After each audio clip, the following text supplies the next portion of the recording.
em que o povo de Deus precisa falar, precisa dar testemunho. Testemunhar, quando Jesus diz: recebereis poder ao descer sobre vós o Espírito Santo e sereis testemunhas, tanto em Jerusalém como em toda a Judéia, Samaria e até aos confins da terra. Vamos dizer juntos? Mas recebereis poder ao descer sobre vós o Espírito Santo e sereis testemunhas, tanto em Jerusalém como em toda a Judéia, em Samaria e até aos confins da terra. Jesus está dizendo que quando o Espírito Santo vier sobre nós, nós não conteremos a palavra, nós não controlaremos mais como nós fazemos, nós pronunciaremos tudo que Deus tem feito por nós, com risco de vida, porque testemunha também é no contexto em que Jesus fala aos seus discípulos, é mártir, é alguém que dá a vida pelo testemunho, pelo que vai falar.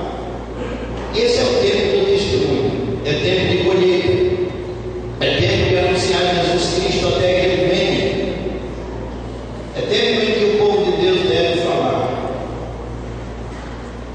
Mas agora tem um testemunho a dar, tem uma palavra a trazer para nós. Nós vamos ouvir logo após o coral. Vamos ouvir o que Deus tem feito por ele, na família, no trabalho e através dele. Como Deus tem abençoado ele, sua esposa, sua filha, seu filho, seus pais, sua família. Que Deus tem falado para ele. Logo depois do coral, logo tem a palavra para nos falar o que Deus tem feito na sua vida. Que Deus te use.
nós temos uma mensagem, nós somos uma mensagem e nós temos uma missão.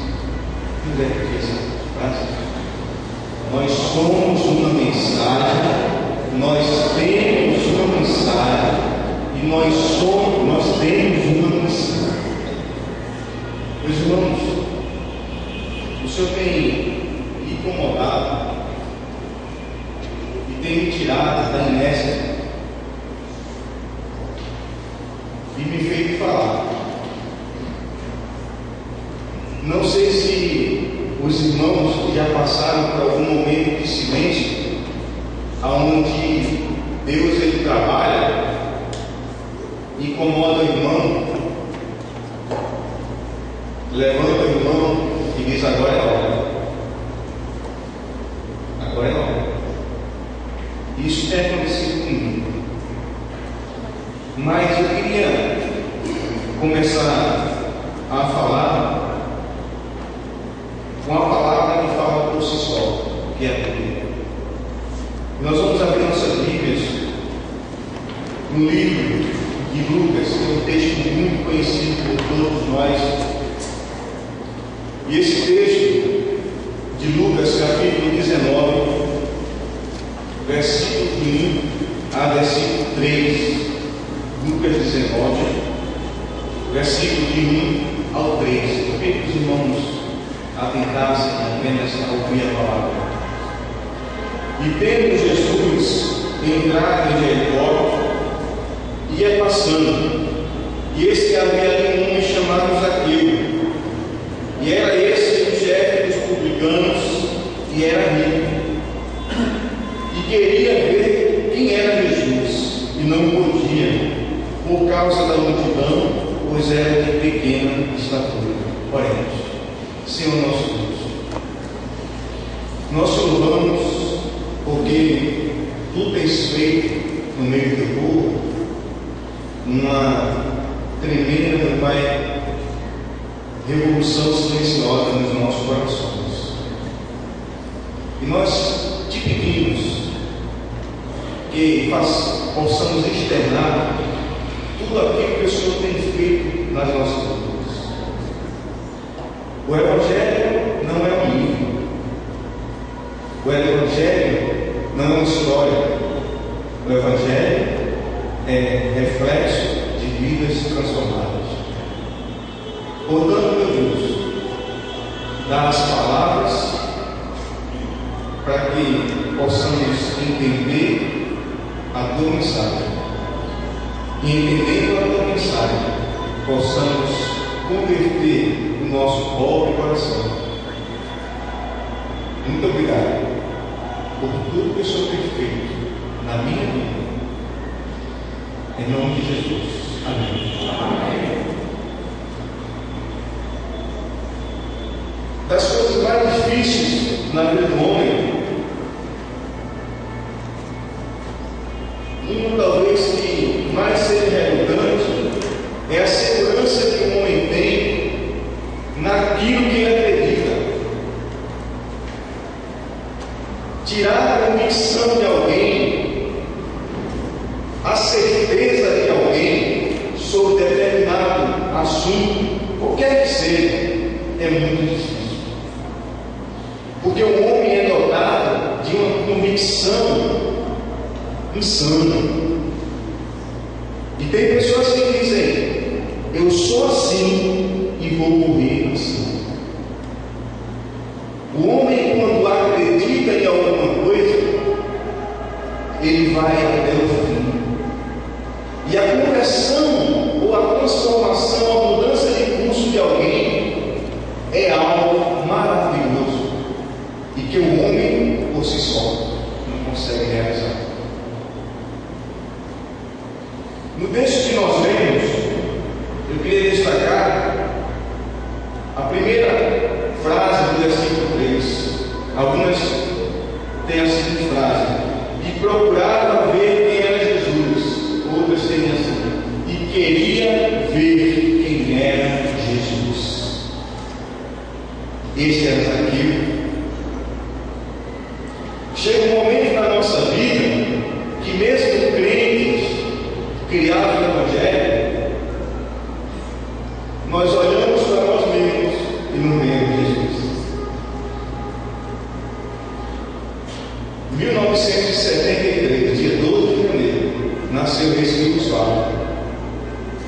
40 anos de idade hoje. Mas, em 1974, meus pais chegaram ao conhecimento da graça de Jesus, a conversão. Eu tinha um ano. Se tempo e igreja fosse pré-requisito para a salvação, meus irmãos, tinha muita gente salva dentro da igreja. Tem aqueles que nós chamamos de dinossauros, pessoas que estão tombadas pelo patrimônio da igreja. Mas não adianta o tempo. O tempo é o tempo, simplesmente o tempo. A salvação é para aquele que crê e se deixa ser vencido pela palavra. E eu comecei a ouvir aqui. Meus pais, nós somos 4 em casa. Eu, Manassés, Marcos e Maxwell. Aprendemos tudo que você imagina que nós pudéssemos aprender.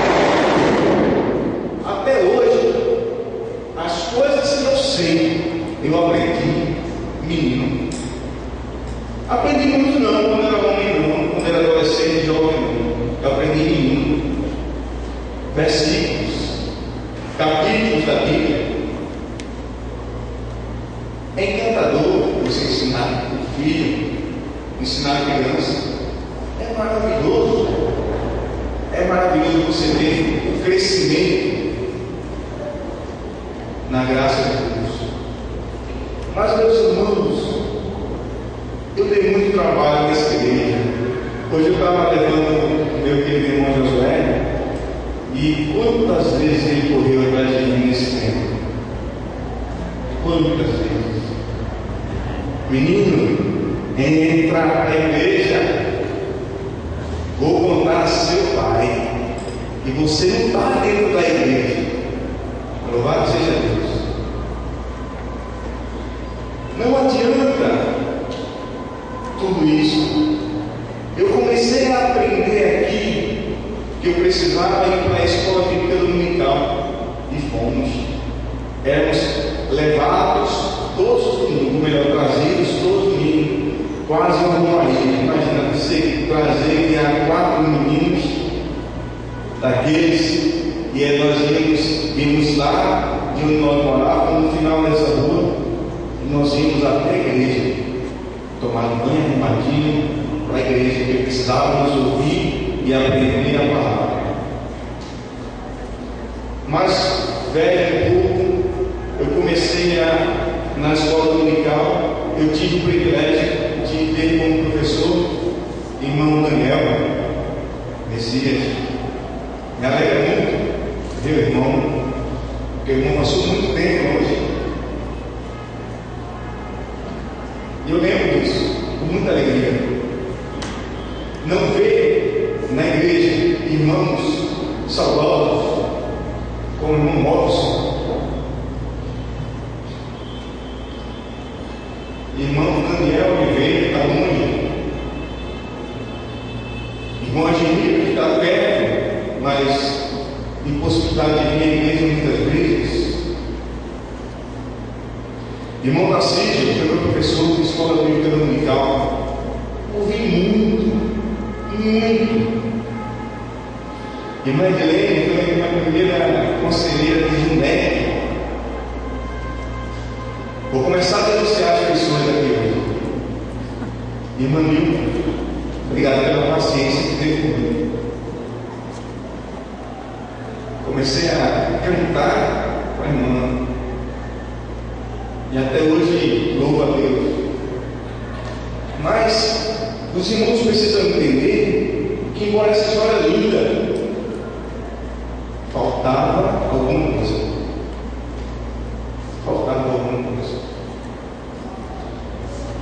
E procurava ver quem era Jesus. Essa é a história de Zaqueu. Zaqueu era um homem muito rico. Jericó, que era a cidade onde ele estava, era uma cidade alfandegária.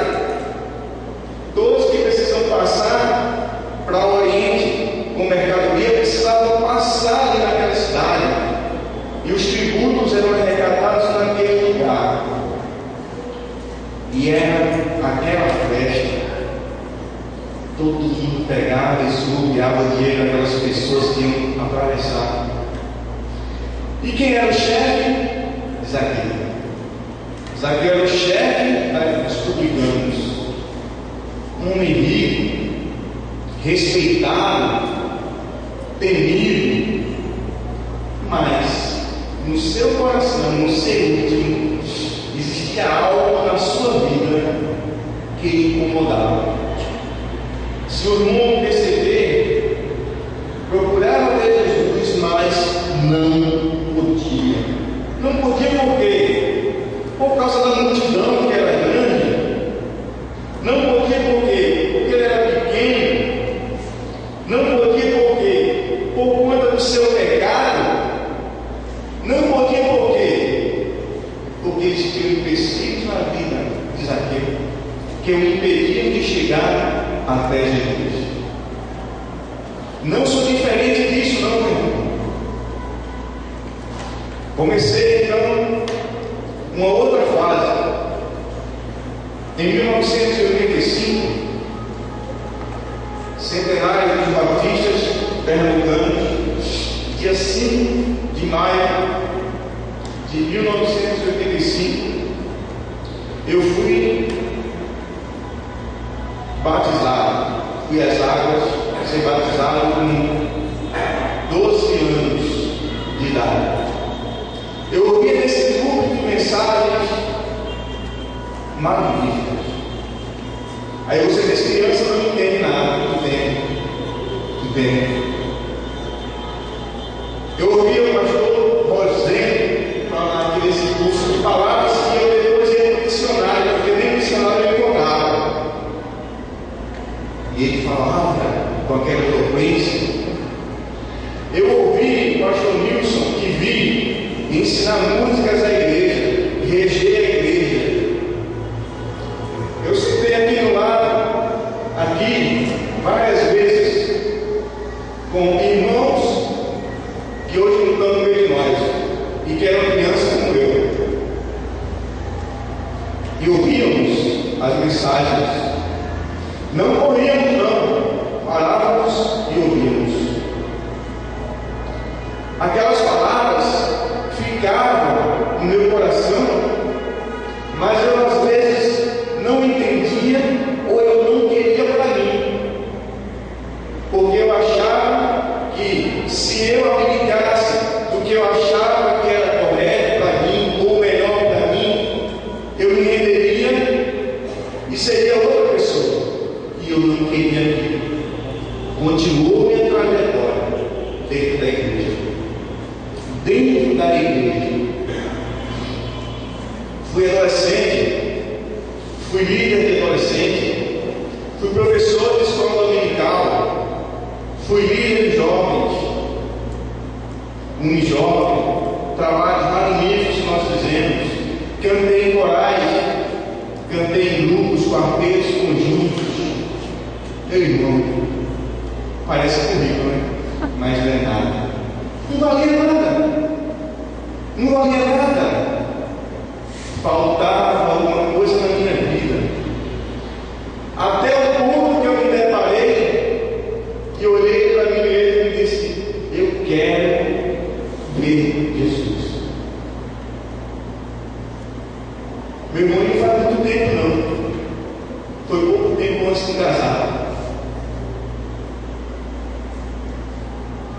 Decisão difícil, porque na minha mente eu ouvi a mesma voz que Saulo ouviu. Não adianta você insistir contra mim, não, disse o Senhor a minha vida. Dura é para ti recalcitrar contra os aguilhões. Não insiste, não. Te rende. E a vontade do homem, ela é algo tão difícil de ser vencida, que dizem alguns estudiosos, como um grande psicólogo chamado Abraham Maslow, que é um dos inventores da pirâmide das necessidades humanas, e também uma das pessoas que foi importante no processo de construção da teoria das relações humanas. E ele fala o seguinte: há sempre a escolha entre voltar atrás ou seguir à frente para o crescimento. Quer crescer? Quer crescer? Você tem que decidir. E eu não era mais menino. Eu me incomodava com aquilo. E eu comecei a refletir na minha vida. Eu quero crescer, Senhor. Eu não quero ser mais assim. Eu não quero ser mais o que eu sou.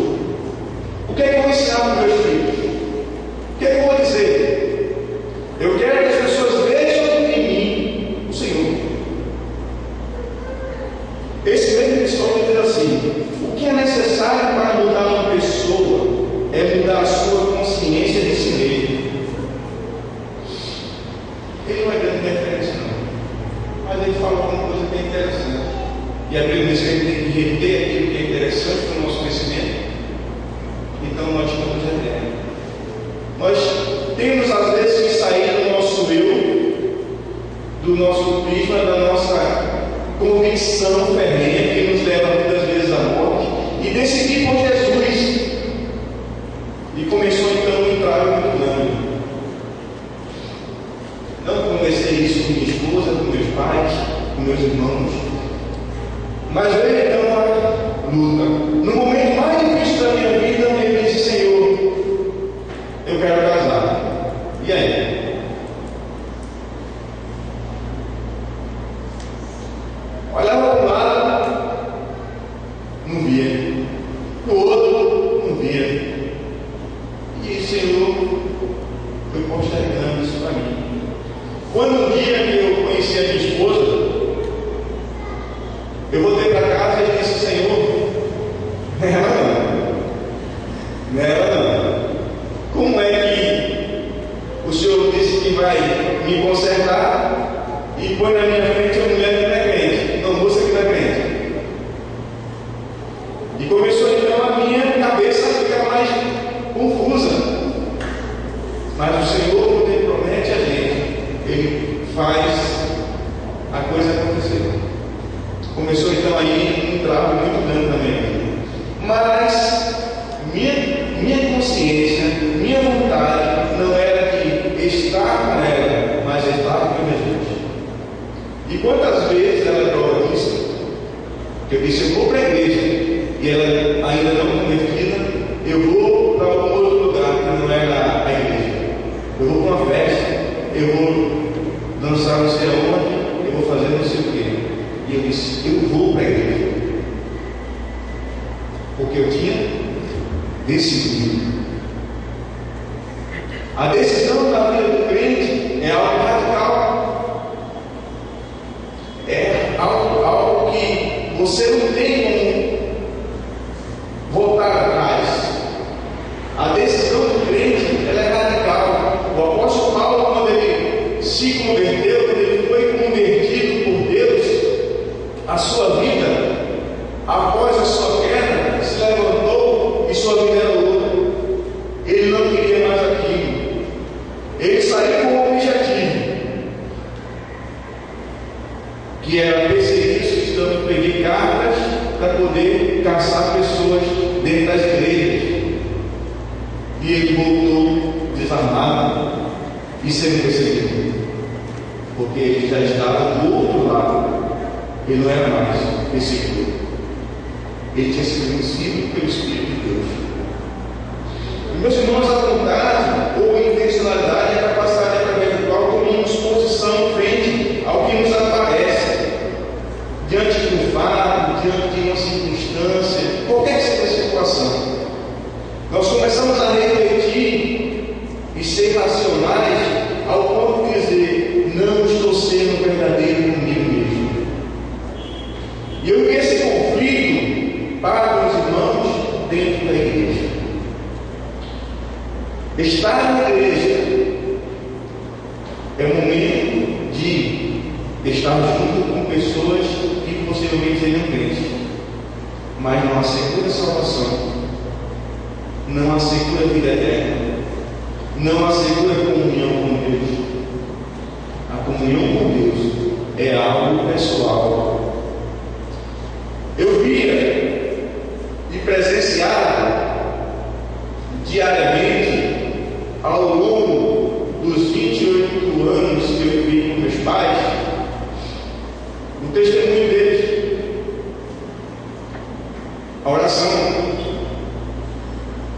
os conselhos, até hoje, mas de perto você vê com mais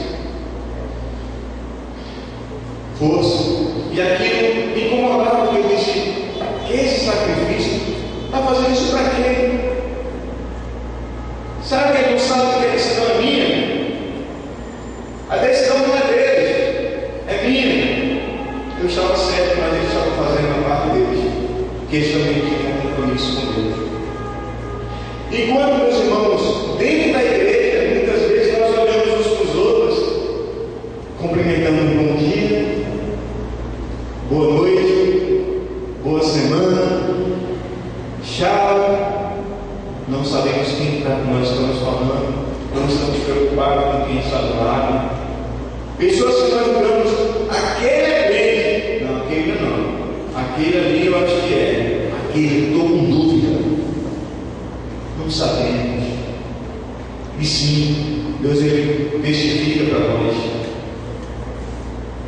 Mas é muito difícil, eu digo aos irmãos, que é muito difícil se não tiver a coragem de se alterar com Deus.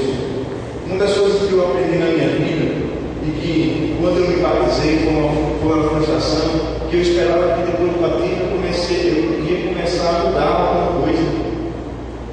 E nós fomos para o batismo, e eu ainda lembro que era uma multidão, todo mundo branco, ao redor do rio Beberibe, eu acho que é Beberibe. Foi uma grande festa. E nós tínhamos dois pastores na época, o pastor Rosena, o pastor Wilson, e seguia aquela multidão, os 100 irmãos que foram nessa igreja para serem batizados. E chegando na hora, um ia para o pastor Wilson, o outro para o pastor Rosena. E começava aquelas brincadeiras dizendo assim: não, eu quero o pastor Wilson, não, eu quero o pastor Rosena. E eu já estava um pouquinho crescidinho, e eu disse: tomara que seja o pastor Wilson, porque para me sustentar ali dentro da água vai ser complicado se eu fosse o pastor Rosena. E para o irmão que chegou na hora, como é que é? Pastor Rosena. E ele, quando me pegou a mão, ele pôs dentro da água, caiu comigo. E ele desceu as águas comigo naquela oportunidade. Foi um negócio meio diferente. Estava todo cheio de lambidagem, estava muito lameado lá, mas me traz a memória muito forte, é de 100 irmãos. E eu posso citar muitos aqui: Luiz Alberto Soares Júnior, Sara, irmão Samuel, e várias pessoas daquele grupo que não estão entre nós. Júnior está, mas nós temos várias pessoas. E eu comecei a refletir e pensar: meu Deus, aquilo é o quê? Será que eu fiz o certo? Será que estava correto? Mas desde pequeno eu questionei muito a Deus sobre o que eu deveria fazer, o que deveria ser melhor para a minha vida. E a vontade que existia no meu coração era uma vontade de fazer a vontade de Deus. Mas eu fiz exatamente o contrário durante vários anos da minha vida. Eu tomei a mesma decisão que Jonas tomou. Deus disse: vai à cidade de Nínive. E ele foi para onde? Para Tarsis. E ele fez o quê? Pegou do bolso e pagou uma passagem. Nós pagamos um preço para se desviar da vontade de Deus. E é caro. É caro. E a gente tenta fugir, mas é uma viagem de fuga que você sabe que você não vai conseguir. Você vai, mas você sabe que está fugindo desse meio. E nós pagamos um preço muito alto por essa fuga. E nós ficávamos, eu fiquei fugindo. Eu estava lembrando muita saudade de alguns irmãos, de alguns meninos que viviam comigo, e eu comecei a citar nomes hoje na casa da minha mãe. E é triste, porque muitos não estão mais aqui.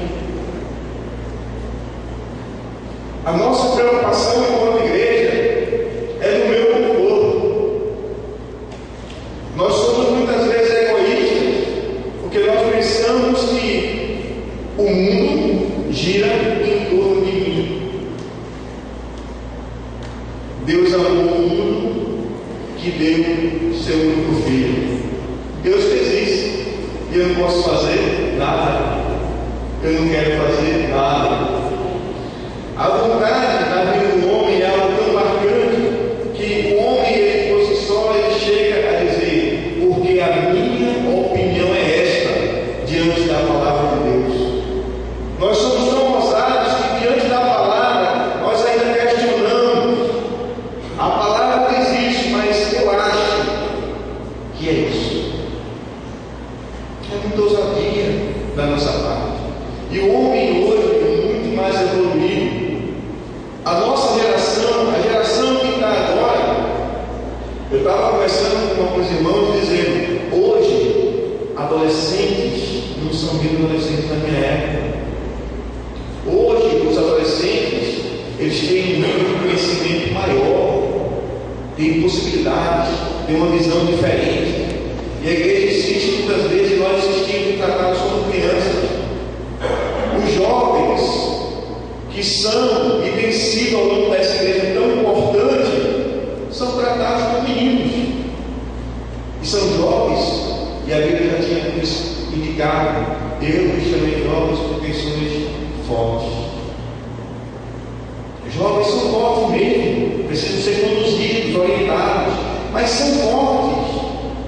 Nós nos deparamos em algumas empresas, em alguns lugares, onde os cargos de chefia são controlados por jovens mesmo, 20, 25 anos, e eles exercem a função de chefes, enquanto para a nossa igreja nós ignoramos essa capacidade. Mas capacidade intelectual não é o que nós estamos destacando, é a capacidade espiritual que os jovens podem ter. E tem jovens que não se têm um nível de maturidade espiritual louvável, tem uma comunhão com Deus admirável, e temos que usar esses jovens para a glória de Deus. Não achar que eles são meninos, e às vezes nós achamos. Quanto tempo eu olhava para cá e via: Senhor, o que é que o Senhor quer da minha vida? As pessoas olhavam para mim e falavam: menino, sai daí. E o menino foi crescendo. Eu fui ouvindo, crescendo. Mas a palavra do Senhor, ele tinha um desafio na minha vida. Eu precisava tomar uma decisão. Aos 28 anos de idade, o Senhor tocou no meu coração. E ouvindo essa palavra, cantando no culto, eu ouvi o pastor Ademar Paiva abordar esse texto e dizer que era necessário que a gente pudesse refletir sobre a mudança na nossa vida. Um domingo após, eu vi o pastor Brito Barros falar sobre a questão da força da opinião do homem. O homem é um ser impossível. Nós somos impossíveis. Nós somos impossíveis demais. Se nós fôssemos as coisas doces, fáceis, nós não somos muito difíceis. Todo dia o Senhor tenta nos convencer de algo. Todo dia o Senhor quer fazer alguma coisa na nossa vida, e muitas vezes nós somos e estamos resistentes a isso que o Senhor quer fazer na nossa vida. Meu irmão, temos que ser vencidos todos os dias por Deus. Todos os dias. A vitória do Senhor é a nossa força. A vitória de Deus é a certeza da nossa salvação. Quando nos deixamos vencer por Deus, existe uma alegria tremenda. É uma palavra teológica, tremenda. Mas é isso mesmo. Nós ficamos felizes. Imagine você, o apóstolo Paulo, eu não sei a quem comparar, mas era uma pessoa muito importante também na sua época. E ele chegar a reputar como um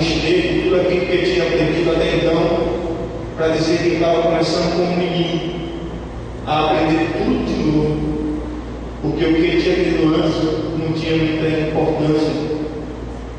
E chegar a dizer: vivo não mais eu, mas Cristo vive em mim. A vida que eu tinha antes não tem valor, fica na história. As minhas lembranças ficam na história, mas o que vale é o que Deus tem feito no meu coração, o que Deus pode fazer no seu coração. E o homem, por essa sua convicção, essa sua dificuldade, essa sua falta de consciência, tem se afastado cada vez mais de Deus. Romanos diz, capítulo 2, versículo 1 e 2: rogo-vos, pois, irmãos, vamos nestar juntos, rogo-vos, pois, irmãos, pela compaixão de Deus, para que eles se arrependessem e sacrifício vivo, santo e agradável a Deus, que é o nosso culto racional. Não esse mundo, mas transformai-vos pela renovação do vosso entendimento, para que eles se arrependessem, ou seja, a boa, agradável e perfeita vontade de Deus. Amém? A vontade de Deus, como dizia uma professora minha, ela é tudo de bom. É tudo de bom. Não existe melhor. É tudo de bom. Ela é boa, ela é agradável, ela agrada, ela contempla todas as áreas da nossa vida. Quando a gente pensa em momentos da minha vida, depois que eu entrei Jesus, o Senhor tem provado o seu amor. Parecia que eu estava preso, ou melhor, eu estava preso. E o Senhor começou a fazer algumas coisas na minha vida. Olha, eu vou te dar uma esposa, eu vou te dar uma família, eu vou te dar emprego, eu vou te ensinar algumas coisas, eu vou te dar a oportunidade de estudar, eu vou te abençoar, eu vou cuidar da tua saúde. E Deus começou a fazer essas coisas na minha vida sem merecimento algum. Não existe mérito na nossa vida, existe graça. Deus, Ele tem dado a nós todos os dias, ricos, pobres, brancos, pretos, magros, gordos, e quer que seja, de graça, a salvação. Vinde, todos que estão cansados e oprimidos, e eu vos aliviarei. O alívio na vida do homem é algo que não tem preço. Nós vivemos estressados, nossa vida é estressante, é problema em cima de problema. No seu trajeto para a igreja, no seu retorno para casa, às vezes você quer se estressar. Opa, você não está com Deus, você não é crente. Na segunda-feira, meu Deus, chegou segunda-feira, uma semana pela frente, trânsito e não sei o que. Nós reclamamos de tudo, a nossa vida, quando não estamos bem com Deus, é uma constante aflição, constante reclamação, falta-nos a alegria, e essa alegria o Senhor tem nos dado, colocado à porta. Meus irmãos, só para finalizar, eu queria dizer aos irmãos que Zaqueu, ele, imbuído pelo sentimento de querer ver Jesus, ele fez algo que nós não faríamos. Ele se expôs ao ridículo. Se expôs ao ridículo. Porque imagina na posição dele, um homem como Zaqueu, subir em uma árvore para ver Jesus de quem ouvia ou tinha ouvido falar. Ele queria ouvir falar de Jesus. Mas o que é mais triste é que esse homem, ele não teve nenhum tipo de preocupação, porque as pessoas iam pensar nele. Para o mundo, nós podemos até acreditar que eu não posso me expor, eu não posso falar de Jesus em qualquer lugar, eu não posso anunciar Jesus,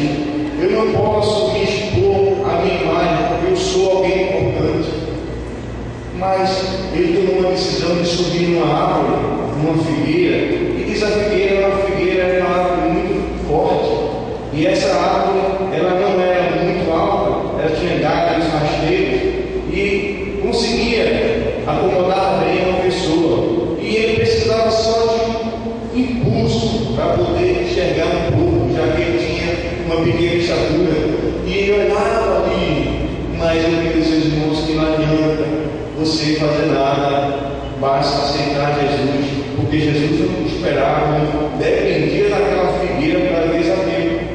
Ele já tinha visto Zaqueu, ele já tinha marcado o encontro com Zaqueu, ele já tinha Zaqueu como alvo naquela passagem que ele estava vendo ali por Jericó. E Zaqueu entende acontecido no meio de nós somos Zaqueus.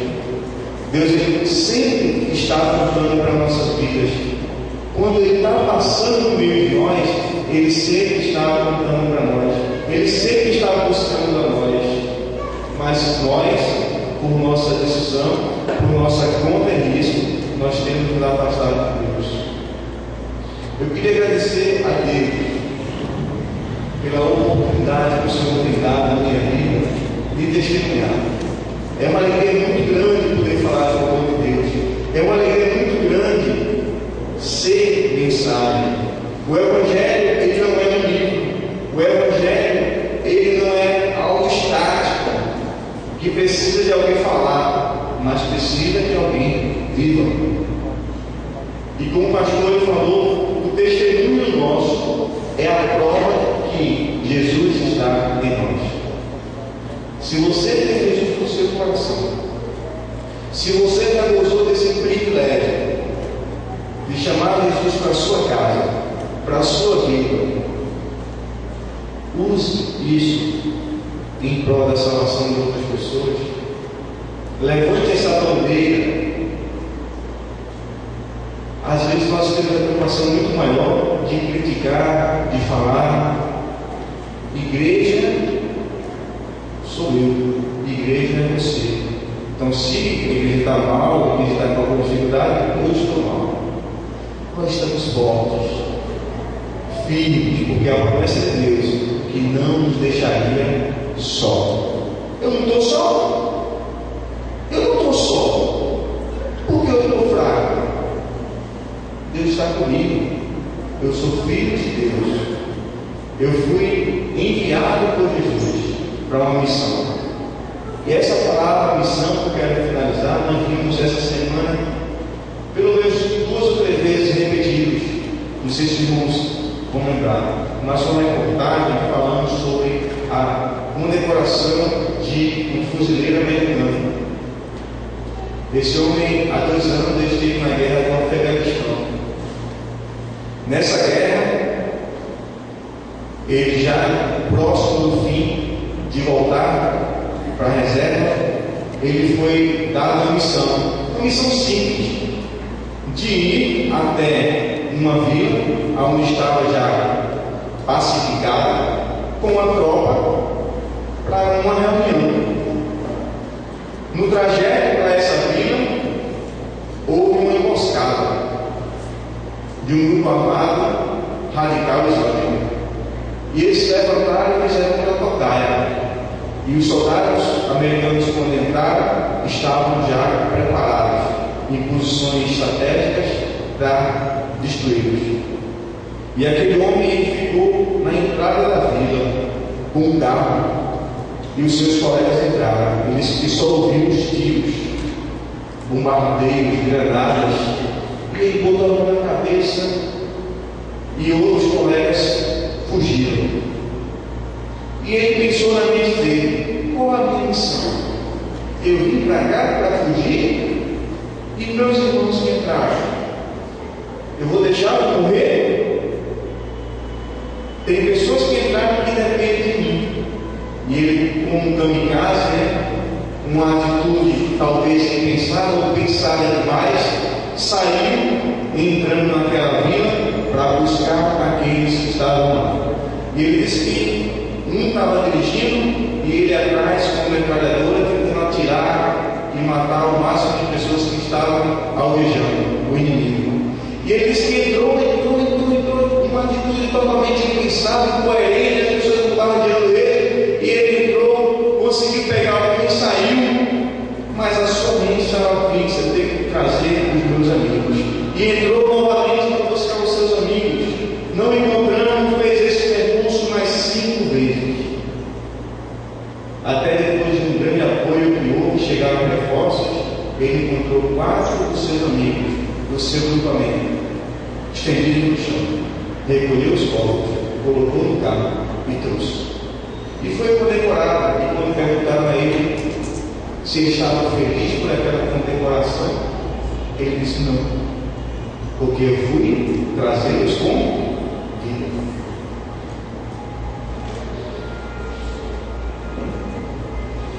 Temos a missão de trazer os nossos são e salvos, mortos, abatidos de almas, salvar pessoas em nome de Jesus é a nossa missão. O desejo do nosso coração vai nos impulsionar a fazer isso. Somos uma mensagem, temos uma mensagem e temos uma missão. Que o Senhor possa, através das nossas vidas, ser glorificado e nos impulsionar a fazer coisas maiores do que nós